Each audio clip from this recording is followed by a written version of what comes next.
All right, we are back live, and hopefully this is working a little bit better.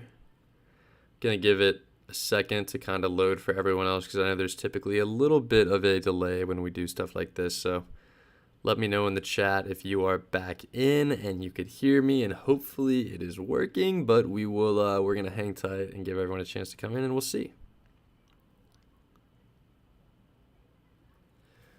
All right, we've got Petty Bourgeois. Can you guys hear me loud and clear? I feel like the Verizon guy. I'm gonna type it in there. Can you hear me now? Okay, perfect. It looks like we've got some good feedback. We're gonna keep the train moving. So what we were getting at right before we cut out and had some technical difficulties is the fact that, Affirm, we did a good job. We sold 36, 32, and like 28 strike puts when Affirm was trading at about 33-ish to start the week. We had one in the money, one at the money, one out of the money. And, that one out of the money kind of saved us. So overall, we only lost a few $100. Roblox, we did not quite take that same approach. We were a little more bullish on a Roblox bounce just because it dropped a little bit more the previous week. But again, one thing to always keep in mind with the market is that if you don't think things can keep going down, they can always keep going down further.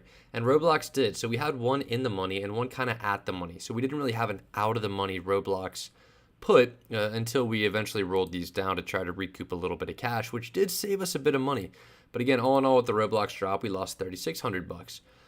DraftKings was one that was holding up decently well during the week, but until Friday, Friday was super, super tough with the overall market. Let me type in SPY right here so we can get a picture of what happened during the past week. But, anytime you have one of the worst days in the market in the last few years, it's going to be tough to hang in there. But DraftKings was hanging in there. We were able to sell a bit of premium, and all in all with DraftKings, for as much as we malign it, we only lost $100 on that one. So Affirm and DraftKings, the strategy that we had kind of hung in there. Fubo, again, the bottom fell out a little bit with the rest of the market through the remainder of the day. Dropped down to 380. We only covered half of it, so only recouped a couple $100, but there goes $2,800 on that Fubo position.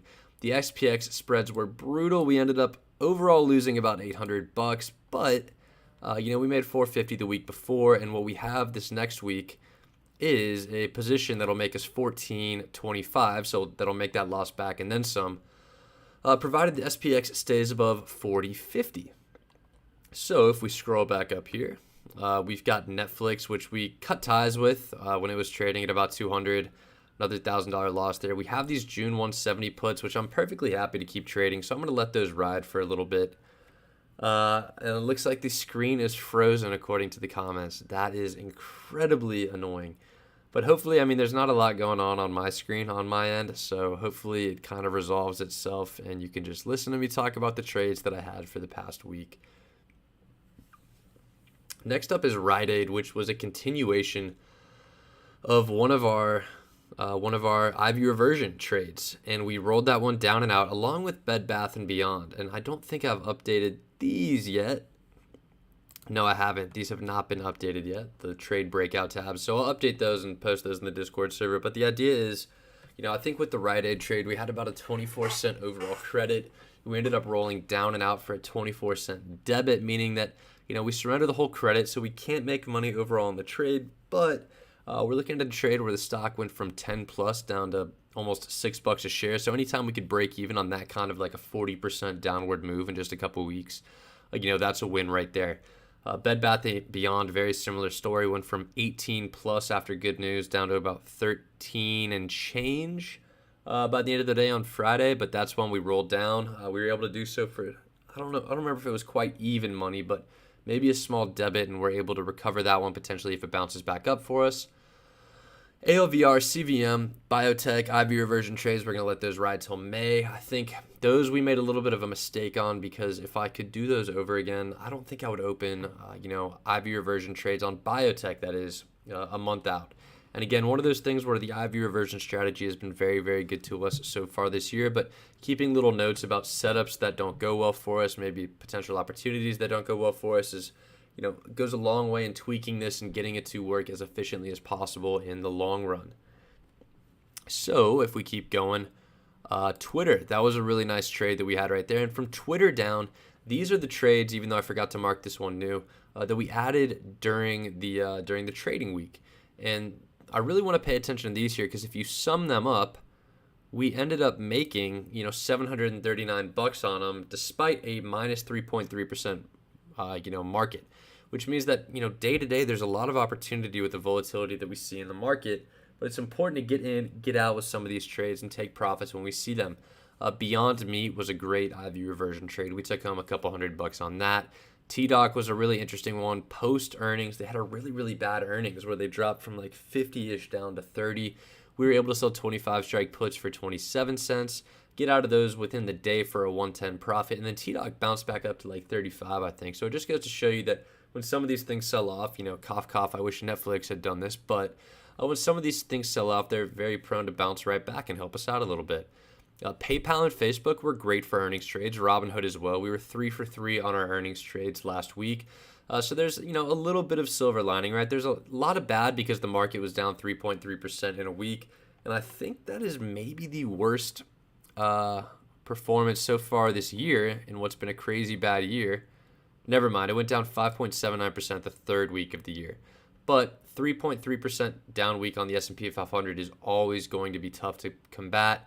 So it is what it is, right? We lost about $9,000, but how are we going to make it back? Now let's get to the important part, how we're going to make that money back. So with every one of these trades, we want to look at what happened to us the past couple of weeks. We want to consider the overall break-even position that we have in the trade. And then we want to target realistic strikes, position sizes, and premium to help us kind of get that back. We understand that, next week and maybe the 2-3 weeks after this, we're not going to, rip back to being break even on the year, but we could build bit by bit to work our way back up towards that. We've never been a strategy where we're going to win overnight, right? We view it as a long-term strategy. It's not a battle, it's a war.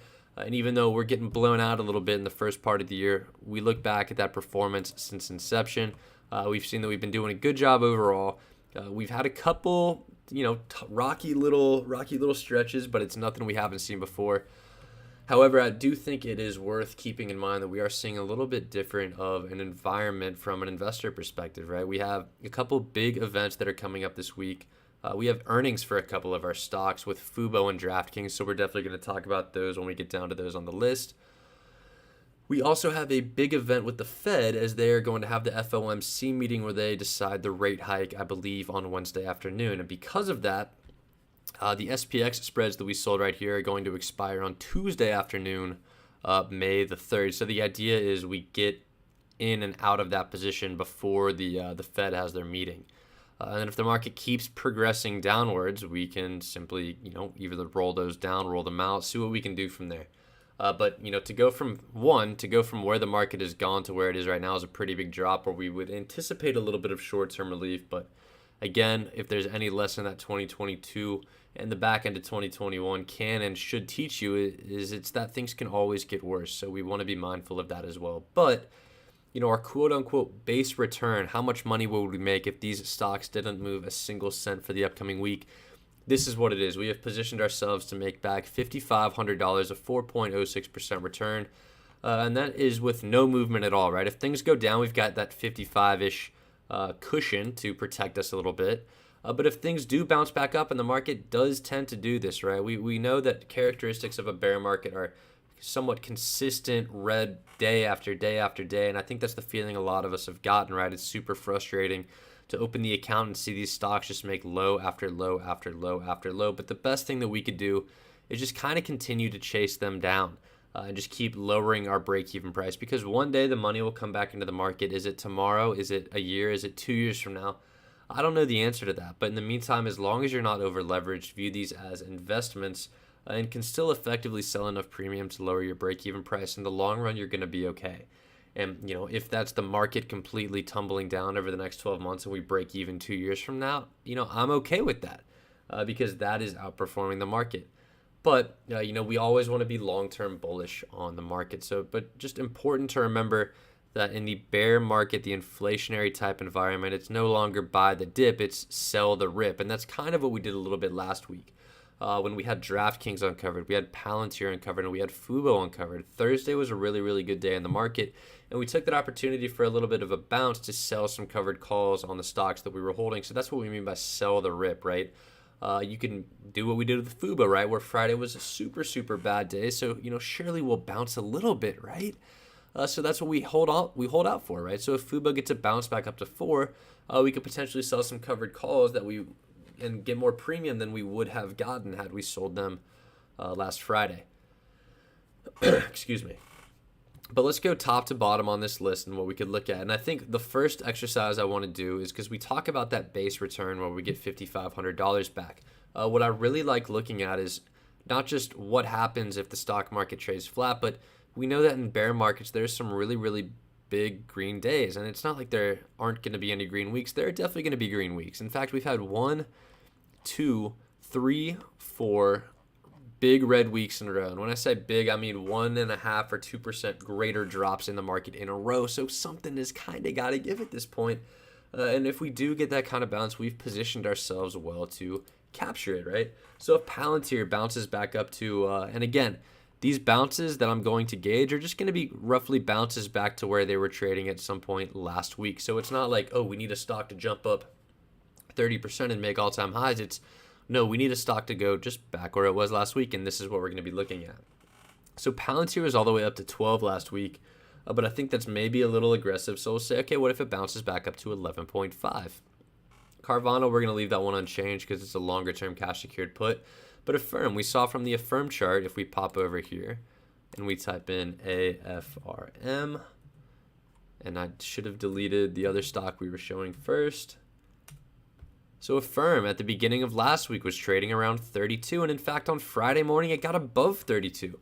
So I don't think 32 is an unrealistic target for a bounce. So if Affirm bounces up to 32, notice our profit here. All of a sudden we've made back $10,000 this week, which covers all of our losses from last week, right? So a Palantir bounce to 11.5 and an Affirm bounce to whatchamacallit, to 32. And all of a sudden, we've made all of our money back that we lost last week during a historically bad week in the market.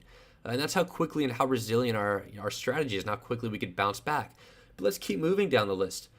Roblox. Where was Roblox trading last week? Let's take a look at the range. It's probably a pretty crazy range, right? You see it went from 35 and dropped all the way down to 30.82 by the end of the day on Friday.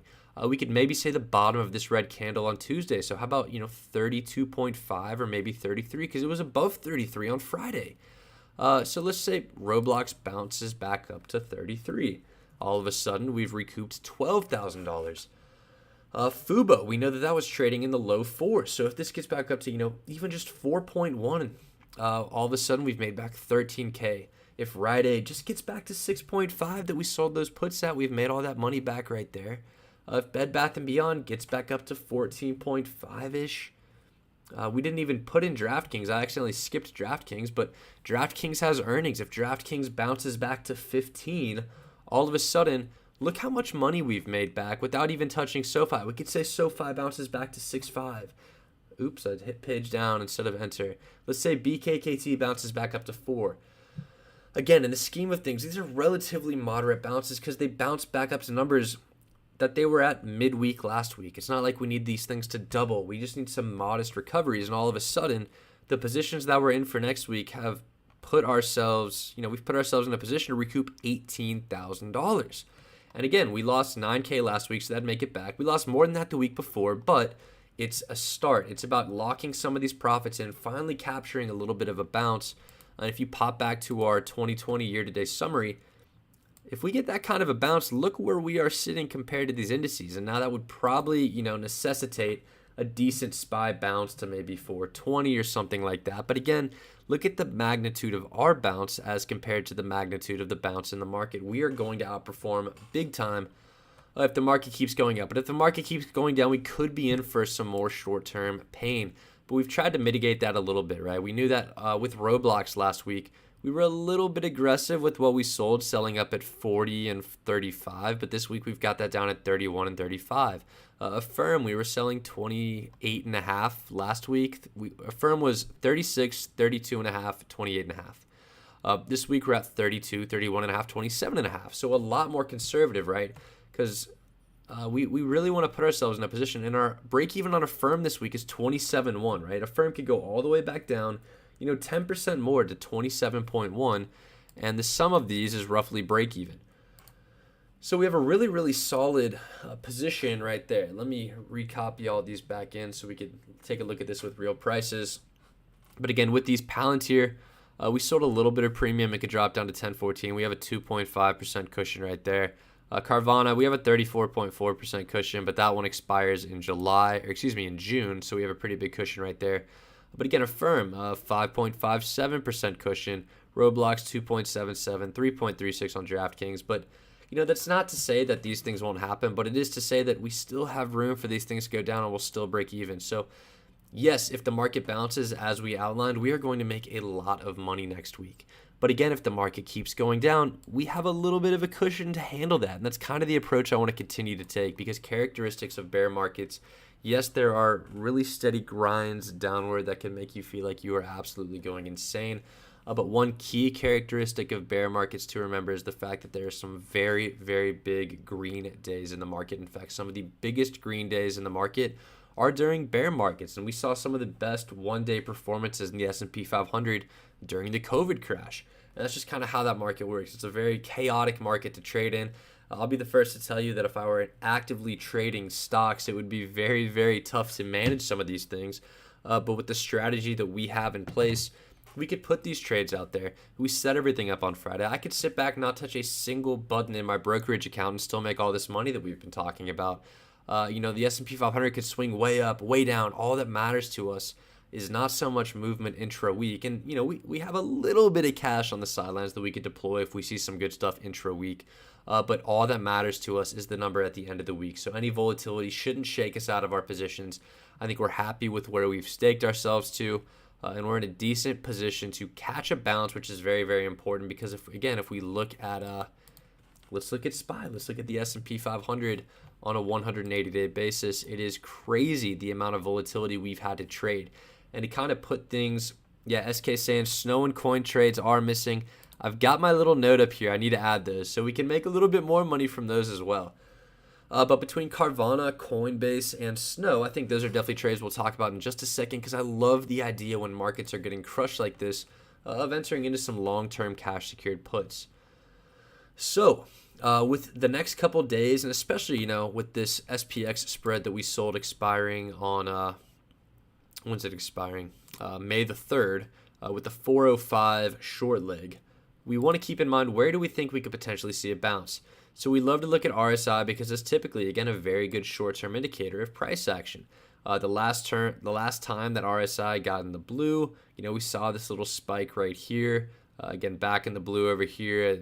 April 11th, we saw a little bit of a rebound. But again, with getting back down to these levels, we anticipate we'll see some sort of a bounce or a steadying out.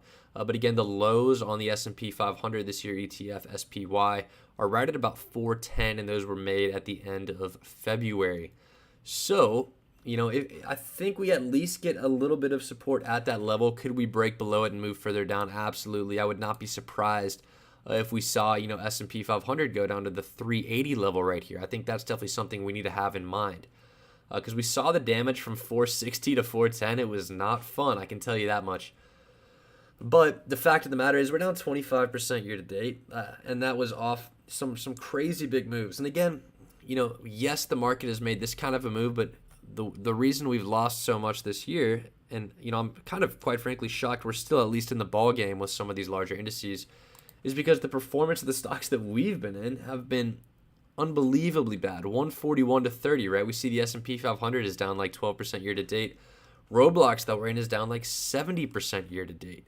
Affirm is also down in the 70-ish range, right? I haven't updated these trade breakout tabs in a minute, but you could look at Fubo. It's down 71%. DraftKings is 62%. Roblox is down 67%. Affirm is down 64%. SoFi in less than a month is down 34%. So our strategy has taken on some seriously inflated drops. Like, it has taken on some stock market crash level downward moves. Can these moves get even bigger? Absolutely, right? Because, when we were down 60%, we're like, okay, it's been tough, but The first step to going down 70% is first being down 60%. So we need to be wary of further downward moves in the market. But with that said, with where we're standing, quite honestly, I'm pretty thankful. It's not fun to look at a negative 40K number, but I think we also should contextualize it, one, with what it looks like on a percentage basis, how it looks against the S&P 500. Keep in mind how big of a drop we've seen on a lot of these stocks, and of course, how we've been doing since we started publicly tracking our trades. We know our bounce is going to be a huge bounce, right? If we get that bounce that we talk about, that we outlined, and we get that $18,000 week, and we look at that of the performance since inception, that's a really big bounce that gets us right back in the ball game. I can guarantee you that NASDAQ and the S&P 500, they're not going to be having a similar bounce. I can just about guarantee you of that. So we hang in there. Whatever happens, happens. But we're comfortable that while we do use leverage to an extent, we're not going to lose 50% of our account next week. Can we keep going further down? Absolutely, but it's all part of the process, all part of the long-term reality of trading in a tough market. So that's what we've got lined up for this week. Obviously, our hands are going to be a little tied from the perspective of adding new trades during the week. But let's talk a little bit about the long-term cash-secured put trades, because conditions like this in the market are a fantastic time to open those. So what is the idea with the long-term cash-secured put? Let me tell you. If we look at Coinbase, this is a great example. So what we want to see is, a company that historically had been a decent-ish company, right? Here's the one-year chart from Coinbase. We see it trading in this 220 to 283 range. It bounces back up to almost 400, right? It peaks at 368.90. And then since then, excuse me, it peaked at 368.90 back in November, which is like 6 months ago, just to give you some context about how crazy some of these drops have been. And the reason we really don't see anything worse in the S&P 500 is because some of the large caps really haven't dropped as severely yet. So if we look at Coinbase, we see it get cut by over a third in price, down to, or it gets cut to a third, right? It's dropped over 60% from what we're looking at right here, and closed on Friday at 112.71. So what do we see with the two indicators that we like to look at, right? We have implied volatility plotted here with the blue line. We have RSI plotted right here. And like we mentioned earlier with RSI, whenever it gets into the blue, especially on a one-year basis, we typically see some decent short-term bounces. The last time it got into the blue was at the end of January, where you see it bottom out here at around 175, and over the next month or so, it came back above 200. Which is plenty off this bounce to, one, kill implied volatility and raise the stock price. Those things both worked hand in hand to kill the premium on puts. So that is what we like to see. And again, when we see these two indicators, the stock price is going down, implied volatility is skyrocketing. The IV rank is 100, the IV percentile is 100, meaning over the past year of trading, this is at an all-time high. So when we see the stock price go down, we see IV go up, we know that the price of puts are going to be at an all-time high as well. So what do? How do we take advantage of that? We take a look at the June cash secured puts, and for the long-term cash secured put strategy, we want to go deep into the money and take advantage of margin, right? So if you look at the 70 strike put, that is the lowest strike that is offered by the market. By itself, it's a 3.86% return, fully cash secured. However, with margin, you typically can multiply that by about 8, 9, 10, depending on the stock. But here's an example of how we would calculate that margin adjusted return, right? We get a 200 if we put it at the mid 250 return on what would only be 1321 of buying power. So 250 divided by 1321 is roughly 20%. So what you're looking at here with margin is a 20% return on capital in just 47 days. So one idea, or I guess one key thesis behind these long-term cash secured put trades is that for out-of-the-money options, theta decay is a little bit different. And for those of you who follow us, you've probably heard this little spiel before, so I'll keep it nice and short. But when you have an option that's decently far out of the money, in the 45 to 60 day range, there's actually a little bit accelerated rate of theta decay. So we want to take advantage of that by opening trades in the 45 to 60 day range, and then subsequently closing them out, a couple weeks after for maybe 50% of max profit. Because if we have a trade that's going to last about 8 weeks and we close out in 2 weeks for 50% of our max profit, we are far ahead of schedule because you're, a quarter of a way through the trade. You've already locked in half of the total potential profit. So that's what we try to do. Enter into these on days when the market's getting crushed, IV is high, and the prices on these are looking big. I think one good way to look at this is going to be if we pull the chart up for this 70 strike put for June for Coinbase. Here is the price action that we've seen. If I go to maybe the 20-day, we'll get a better idea. And there you have it, right? On April the 26th, and let me put a 20-day chart here on the stock so we could kind of view this like for like. April the 26th, this thing was trading at $1.05. So it's gone from 105 to 260 in a very, very short amount of time. It's 2.6x the price. The idea is that off this spike in implied volatility, off this drop, we could maybe see the IV come back down and bounce back up to these levels-ish, maybe that we saw back around April the 15th. And where was this thing trading around April the 15th? This is April 26th, right? April 26th, this thing was trading at 130. So these were trading for $1 when the stock was at 130. So point being, if we get just a little bit of a bounce, and again, this is the 20-day chart. It's gone from almost 200 down to 113. All we need is a bounce back up to 130, and theoretically, these are going to go from being worth 260 down back around to this 110, 120 level, meaning we could lock in for every contract that we sell a little over $100 of profit. So that's the idea right there. And what I really like about these is that they're safer, right? Because even if the stock does keep dropping and keep tanking, guess what? It needs to get all the way below this line right about here at the 70 strike that we sold in order for us to lose money. And what do we know about these puts when we sell these? If we remove this drawing and go back out to the 1-year chart, is that if all else fails and we have to take assignment of the stock, hell, let's go to the 3-year chart. If all else fails and we have to take assignment of the stock and it goes below the red line, which again, from a probability perspective is unprobable, but if it does get below the red line, we will now own a stock, Coinbase, at a price better than anyone who has purchased it in the past 3 years. And the idea is really, really similar with Snowflake. We did something similar there. I forgot what we sold, but let me take a look, and this should tell me. We sold 110 strike puts on Snowflake expiring, again, that same expiry date. Now, we talk about the 45 to 60 day till expiry window. We like to try to enter these on the 60 day till expiry window, but typically when you're a couple months out, you've only got the monthly options right here. So our choice is between 47 and 75. I was rocking with the 47 just because I still like the way that it's set up, right? If you wanted to sell a 110 strike put, again, we put that at the mid at 280, excuse me.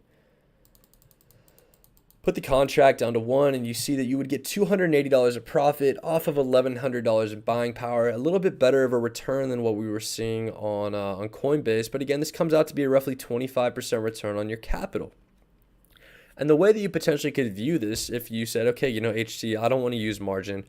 How can someone who is a cash secured trader view this type of an opportunity? And the answer lies with how quickly we potentially would see these things fall back to normal prices. Again, if we pull the chart up for this 110 strike put, we put it on a 20-day basis right next to the stock price on a 20-day basis. And sometimes these option charts are weird. They don't go 20 days back, but I think this one gets pretty close. But on April the 14th, April the 21st, between that week, it was trading roughly 125 to 150. So April the 24th, okay, 14th to the 21st is from here when it was trading at 200 to here when it was trading about 190. So anywhere in this 190 to 200 range, theoretically we would get the option premium back down to this level. And again, you have the added benefit of the fact that more time has passed.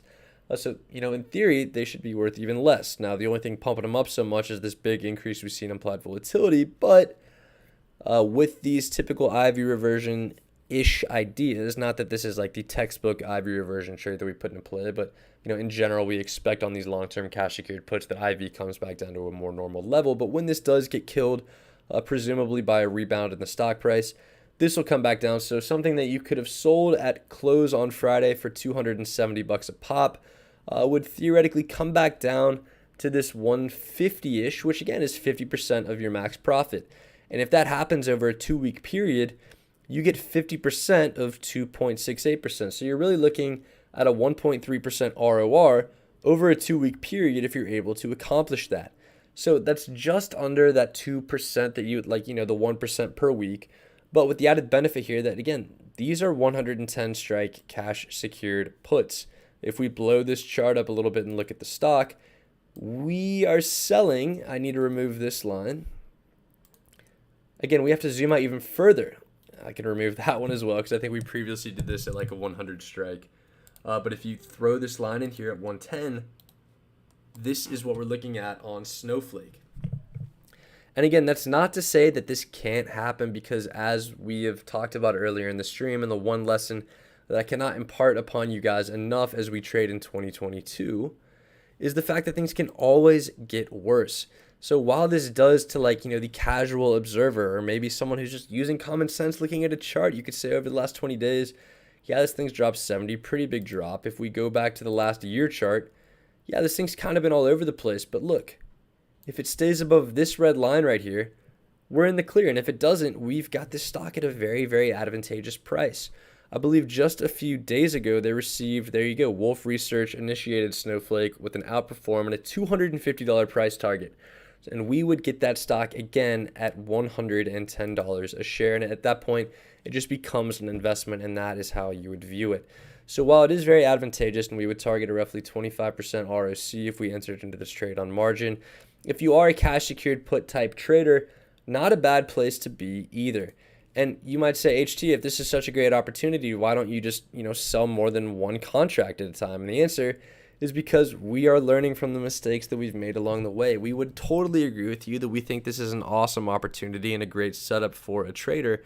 But we also thought that about a firm. We thought that about Roblox, and we flashed those charts up on the screen earlier, and you guys absolutely saw how those went for us. And the big issue with the firm and Roblox isn't, really the fact that it completely cratered. Yeah, it did go down 60, 70% on us for each of those stocks. But the big issue was that up front off the bat, we sold 15 contracts apiece, which represented a very, very large position. I think I'm definitely guilty of getting caught up a little bit in, the back end of the bull run that we were on in 2021, kind of playing with lightning or playing with fire, riding the lightning. That's what I was looking for. But, riding the lightning, so to speak, saying, okay, even if Roblox goes down below 55, I'd be happy to own it at 55 with a large chunk of my portfolio. And, looking at the chart, I still feel that way. But the issue is the large chunk of the portfolio part. Had we started the way that we're starting out, the Snowflake, the Coinbase, and then I believe the third one that we added is Carvana. That's right. So Carvana, Snowflake, and Coinbase. Had we taken the approach we're taking right now earlier in the year, I can guarantee you we would be outperforming all of the indices despite all of the pain that we have felt along the way. So the idea is, yeah, I don't hate the idea of having maybe 15 contracts of these long-term cash secured put trades going, but I would prefer for that 15 contracts to be diversified across as many different stocks as possible. So that's kind of the idea there. Not the fact that I don't want to get loaded up on these again. And again, we always do want to be cognizant when we sell on margin about the equivalent cash secured size of a position. But at the same time, even if I do get loaded up, I want to be diverse and then across the names that I am loaded up in, instead of just having a bunch of contracts in a firm and Roblox. That was a lesson learned. And I think if you go back to this chart that we've been flashing up throughout the stream, our performance since inception, you really see two big drops. You see one at the back end of 2020, and you see one at the beginning of 2022. Both of those are very, very specific lessons that we have burned into our, into our heads and unfortunately our wallets at this point. This was when we chased Hyliion, a former SPAC that was trading up at 50 plus a share, and we literally got in at the top and tried to chase it down. That was a good lesson about chasing setups where a stock is kind of 5x'd over the last year. We like to avoid all of those. And then this one right here was just over leverage on those long-term cash secured put trades. But as we know, kind of the in-between haven't been too bad. Yes, we're back to our lows on the year, but the stocks that we're playing are even lower than those previous lows on the year. So, if you really want to look at it this way, even though we did just blow a bunch of money over the past couple of weeks, if you look at these three returns right here, they sum up to minus 2.26%, but the S&P 500 sums up to minus 6.52%. So from February onwards, if we, strike out that, we've still been outperforming despite what has been a very frustrating 3 months. Like the market has still been aggressively moving against us, yet we still have outperformed over the last 3 months. Now, The last thing I'm trying to do is ignore the fact that January happened, but we know the mistakes we made in January. We know the mistakes we made at the end of 2020. We know what we can do to mitigate those and eliminate those going forward so that we could see a little bit more of this as opposed to this and this. And will we probably have a big drawback like this in the future? Absolutely. I completely doubt these two are the last mistakes that we make. But I think we're at least at a point, one, getting into trouble a little bit with the stock that we played, and then two, getting into trouble a little bit with the margin. I think we're at a point where if we do have these quote-unquote mistakes, the drawdowns aren't going to be anywhere near as large, and we can just continue to do what we've done, over the past few months. And again, eventually, these things they will turn around. It's a long-term perspective. 20 years from now, I'm certain the S&P 500 is going to be higher than it currently is today. I know that's not, any assurance at all when you have lost money on a week-to-week basis, but hang in there. Don't get over leveraged. If you're trading with money that you cannot afford to lose, you need to stop trading. If there's anything that would change about your life, if the market went down and, you can't afford to make rent, you're not going to be able to get groceries because the market has gone down and ruined your trading account, take that money out of your trading account. Please, please, please, and always make sure you're playing with money that you can afford to lose, right? And yes, we're not going to lose all of it in a week. We're not doing any of these risky YOLO type trades.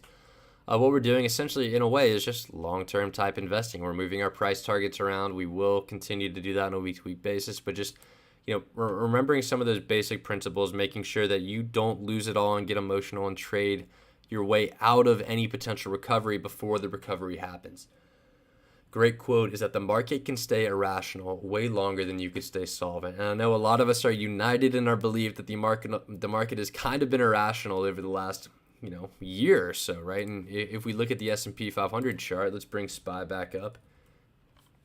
We are in a period where the volatility has been very, very tough, right? Over the past year, 2021 was a very, very easy year in the market, so to speak. Let's go to the last 3 years, though. This is the COVID crash. This is before the COVID crash. This is much more general movement in the stock market. The big drawbacks that you see, like going from 304 down to 285, that's typically what you would see. It happens over the course of a few weeks. Of course, the COVID crash is a little bit of an outlier. These pullbacks that we had in the back end of 2020, this is a little bit normal in what you would expect to see in a market that's trying to correct itself a little bit. What's a little crazy are these extended big dips from 480 to 410, and then back up to 460, back down to 410, all in the blink of an eye. And you could look back at these last two little pullbacks where you see these are in September and October of last year, and look at how we handled those. 2021 trade performance, year-to-date summary, September and October. Again, the market lost money in September. We still pulled 3.64%. The market lost money in November. We still made 3.48%. The market lost money in January. We still made, 17%. That was a crazy month. But point being is when the market behaves a little bit more normally, and that's not just to say, we need the market to be flat, we need the market to go up. We can handle a little bit of this chop. But what's tough is these consistent 1, 2, 3, 4 big red candles in a row that, unequivocally makes it very, very difficult. But you can maybe rest assured a little bit looking over the last 3 years of trading that we really haven't seen that aggressive of a move downwards since the COVID crash. And we could even back the time frame up. Let's back this up to 10 years and see what we could see, right? From 2012, and I know this is maybe not the greatest comparison because we've been in a big bull market since, the financial crisis. But back into 2017, early 2018 was a decent little pullback. I think back into 2018 was a lot more realistic of a correction in the market, going from 296 down to 240. That one was definitely a little bit tough to trade. But again, the rebounds come. Yes, you could say the financial situations have changed a little bit. I don't think the Fed really started stepping in until we saw the big COVID crash. But let's get an idea of what normal is in the market. This type of volatility will pass. We'll get back to more normal levels. Things will rebound, but you just make sure that you don't kill yourself, figuratively, I guess, and literally, with some of these trades in the meantime and blow that account up. But let's take a look at some of our scanners, right, and see outside of what we've got going in the market this week that we could potentially add, because, there are really only two things that I plan to make off the bat. It's selling Fubo covered calls because Fubo has earnings this week. And let's quickly talk about our earnings strategy for the week. Earnings are a very, very pivotal time, obviously, because you'll see moves from stocks that are very disconnected from the overall market. We've noticed a very, interesting trend with a lot of the earnings going up. You'll see something like Amazon, or I think this is still going to be on the old 10-year chart, so I'm going to have to zoom in right here. Sorry, that was a little dark.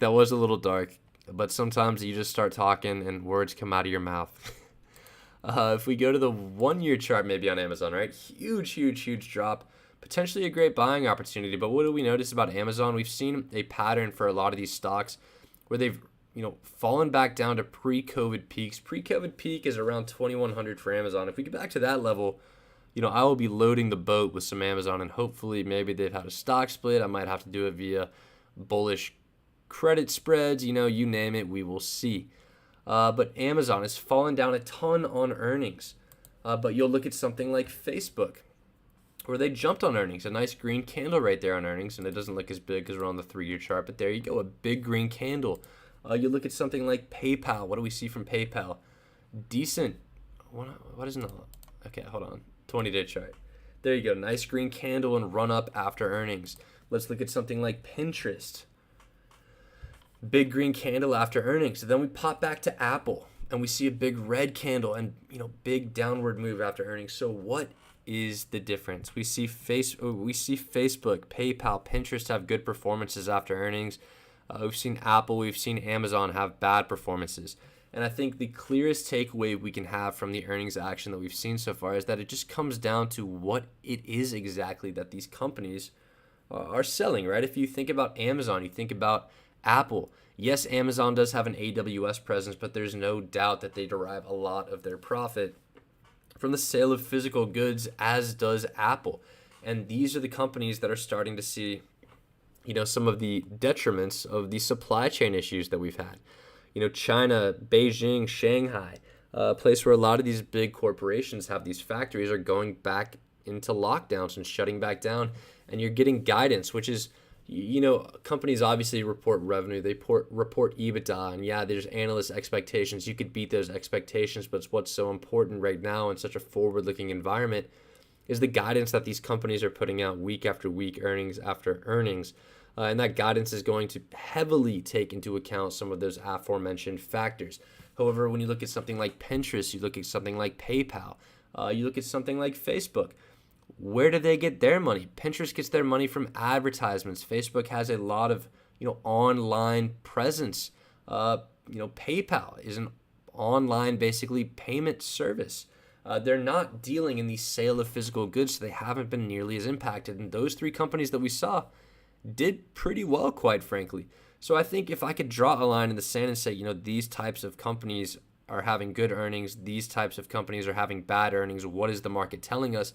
It's that some of these larger, more traditional goods retailers, not that Apple is, it's a little bit reductive to call Apple a goods retailer, but, it bears, pointing out that they do get affected by the supply chain issues. Now, what earnings do we have coming up in our portfolio this week? We have DraftKings coming up, and we have Fubo coming up. We have a gambling company, an online gambling company, and an online streaming company. So neither of these companies are companies which deal in the sale of physical goods. I don't believe that they would be as impacted by the by supply chain issues as other companies. And DraftKings, I think at some point that you have to take into account the fact that all these states in the United States are slowly legalizing online gambling. And yes, DraftKings, there are some concerns about profitability with the company as they have to spend all this money to acquire their customers. And at some point, some of these specials you might have seen commercials about, like bet $1, win 100 if this team wins, things like that. Yes, they're necessary for customer acquisition. However, I think there's a lot of value in being one of the brand names in what is sure to be a very, very big market in the coming years. So while it is annoying that DraftKings is down to 1386, and quite honestly, at the beginning of May, at the beginning of the year in May, I did not think I'd be saying those words, but all we can do is continue to roll that break-even price down. DraftKings is a stock that we like. It's in an industry that we like, and we started playing it at the end of November when the stock was at 36 a share. And as of the last time that we sold covered calls, our break-even price is down to 18.21. And again, they could have a good earnings, pop back up to 16. We're right back in the ball game right there, and that's the great part about earnings. But point being, in roughly 5 months of work, we've lowered the break-even from 36 to 18. That's a 50% reduction right there. If we keep that pace and have another 50% reduction over the next 5 months before the end of the year, we're going to be pushing below a 10-ish cost basis on DraftKings, which I think is a very, very good number to be at. But it's definitely frustrating in the meantime because the reason that we've had so many different trades on DraftKings and the reason that we've been rolling the price down is because the stock keeps slipping and it's dropped 62% on us. But when the dust finally settles, if money does finally start coming back in, we know how quickly this stock can rebound. Let's pull the chart up here for a little bit of optimism, right? Just 20 days ago, this thing was at 21, so we know where it can be. If we pull the 1 year chart up, it peaked at 64 back in September of last year before falling. It bottomed out at 1306, so hey, we could say it bounced a bit. But good earnings I think would go a long way. Last earnings were not the greatest, but again, even off that bad candle from earnings, it popped back up within 10, 15 days. So I think this is a decent industry to be in. It's very forward looking. A lot of people are buying off the potential. So, I think you could reason yourself out of saying, while the earnings weren't great, this is what the outlook is. And if we pop back to that 3 year chart, 74 is the peak. So to have DraftKings where we have it at 18 currently and, projected to be even lower, I think is a good spot to be. But looping back to what I was trying to get at before going on a little bit of a tangent there is the fact that, we have DraftKings down. What's our plan right now? Normally we sell kind of at or close to the money covered calls or in the money covered calls sometimes when we're trying to aggressively lower our break-even price. But with DraftKings presenting earnings next week, we know that there's inflated premiums on those calls, right? And we sold 16 strike calls for roughly 40 cents. Those got cut in half because we did it on Thursday. Sell the rip. We did it on a green day. But the idea here is that if DraftKings runs back up to 16, we're going to be absolutely thrilled. If it breaks through 16, whatever, because it is so much easier to manage DraftKings if it runs up and through 16 than if it keeps going further down. Because if it goes up to 16 this week, guess what? All of a sudden, we've pulled a $4,600 profit off the shares, $920 off the covered calls. And that's $5,500 off DraftKings right there. Best case scenario is that it finishes dead at 16. We've got the stocks chilling at 16. We can sell at the money covered calls the next week and get our break even down below 18 as we kind of continue the process here. But if it doesn't, this is the game plan.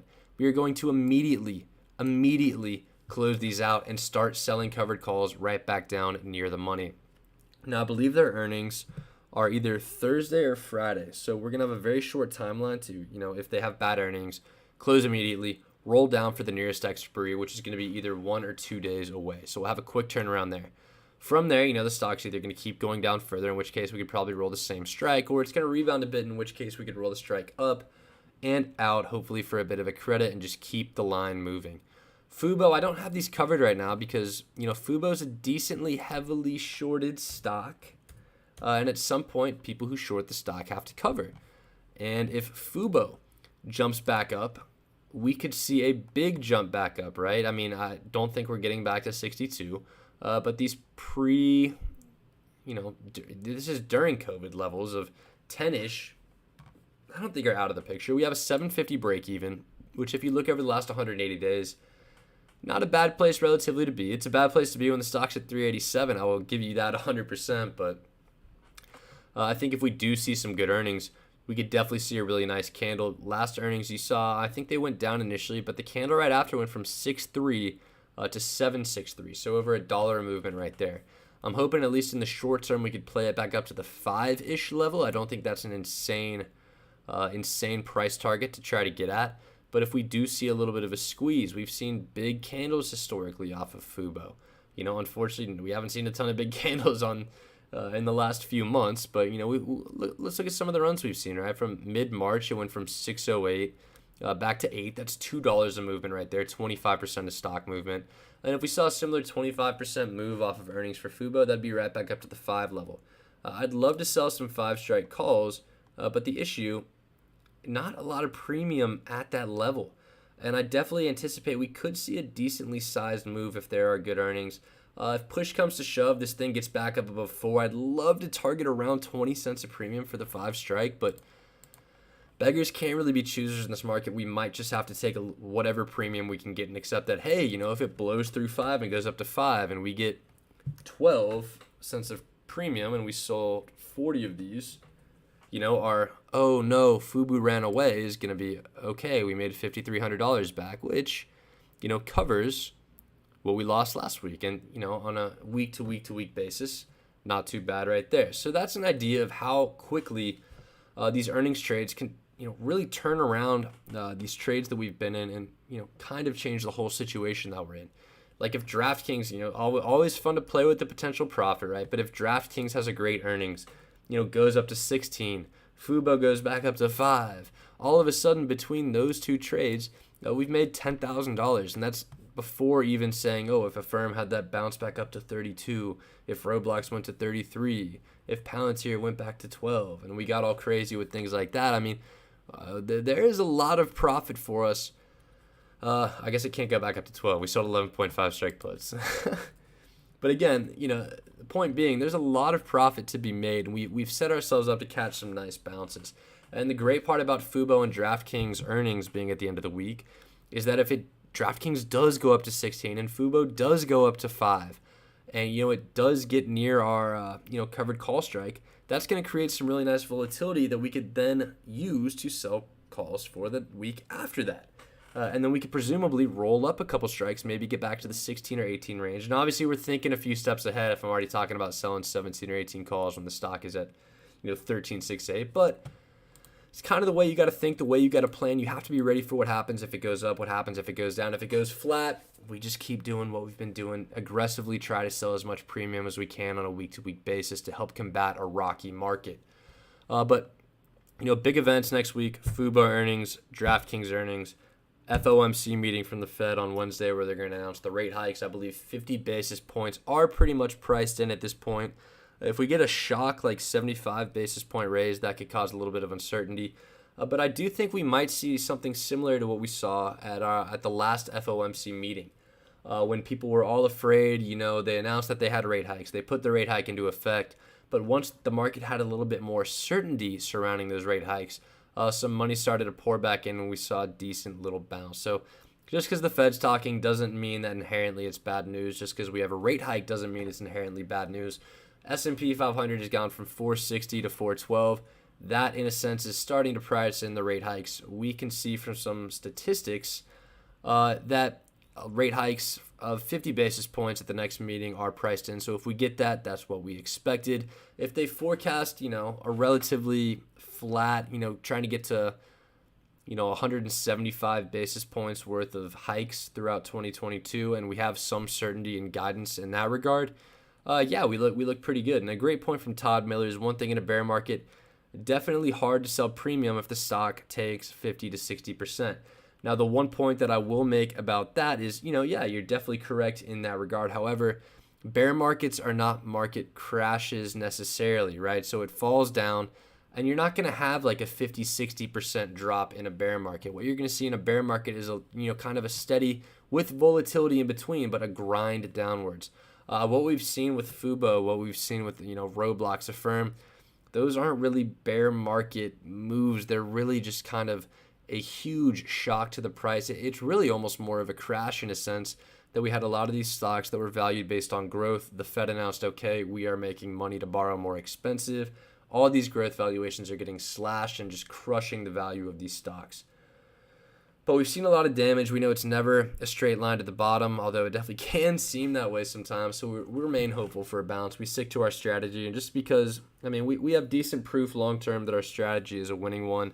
Yes, we're going to have tough stretches, but we manage how we manage. So we're getting up to an hour-ish on the stream. That's the plan. We're not going to have a ton to talk about as far as, here's our plan to add Monday morning, because we are in a lot of positions right now, quite frankly. And the goal for me is hopefully we can get Rite Aid, Bed Bath & Beyond to the finish line this week. That'd be fantastic. And then once we get ALVR, CVM off the board, that's when some of our money starts to free back up a little bit. If we can get SoFi pulling back up to the 7-ish level, that's when we could start to recover a little bit. And I'd love to cut these Affirm and Roblox trades back in half again once we finally get that big green week that we're hoping for. But Affirm and Roblox, they report earnings 2 weeks from now. So I'm really, really holding out hope that we could see a big rebound on these so we could go back to half positions for earnings. But that's a bridge we will definitely cross when we get there. Futures are flat-ish, which is, kind of annoying that we're not bouncing off of a historically bad day Friday. But again, long time between right now and tomorrow morning at 9 a.m. Eastern.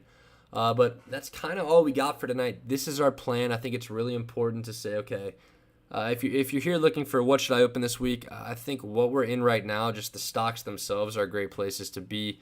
I'd go further out of the money because a lot of this is position management, trying to get back some previous losses. But I think objectively these stocks are offering good premium at these price points, and it's a decent place to get in at. We've definitely learned our fair share of lessons this year, but we're hitting about the hour point on the stream. Definitely going to be a potentially active week with some volatility between the Fed meeting and some of the earnings, so definitely keep posted in the Discord server for updates. And those bots that we've been calling out have been doing a pretty good job, the Ivy reversion bot and the stock halt bot. Yes, these two are some results of those, but there are also trades like Beyond. That is courtesy of that stock halt bot that made us $210. What else do we have in here? CVNA, I believe, might have been one. Let's go further up here. We've got some other ones like SGBX, MRIN. These are all, small little trades that are courtesy of those bots that we have set up in the Discord server. So definitely keep an eye out on those. Not everything that they call out is going to be a good, legitimate trade idea, but there are some very good setups and opportunities during the week if you keep an eye on that. So for those of you who have joined us, thanks for watching. This has been the Hourglass Trader, where as time passes, we try to make money. It's been tough this year. But hopefully we will talk again a week from now and be in a much better position than we are currently in. Hopefully the plans that we have to recoup a lot of these losses finally come to fruition. We get a little bit of much needed relief in the market. I don't know where things are going to be 7 days from now. They could be better. They could be worse. But I think what we have set up right here has some really, really great upside while still giving us, if we plug these formulas back in, still giving us roughly, $5,500 of cushion, because again, if these stocks trade dead flat next week, this is where we are at. So thank you guys for tuning in, and thanks for hanging in there with me. 2022 has been a tough year, but hopefully there's one day, a few months down the line where we could look back at this as a fantastic learning experience. I don't know when it'll be. I'm confident that it will come, but hopefully it's tough to teach these strategies when the market's losing week after week after week, because a lot of people want immediate gratification and satisfaction and immediate gains from the trades, but that's just not the reality of trading. We're not a get-rich-quick scheme. We are a perform well in the long-term scheme, and extended downward stretches like this are tough, but it's part of it, and I'm greatly looking forward to when we can look back at these saying, you remember how tough things looked at this date, how tough this was, and finally getting some of these break-even prices to the finish line. Jules, how's it going? Hopefully you are having a good time moving across the country with your little miniature farm, and maybe getting your little miniature farm set up might be good luck for the market. So we will see. But again, thank you guys so much for watching, sticking with us through these tough times, and we will see you in the Discord server throughout the week. And again, this time, actually Mother's Day is next Sunday, isn't it? We might not be able to stream, TBD on that, but you can definitely hear from us in the Instagram and the Discord server this week. And thank you so much for watching. That's all we got.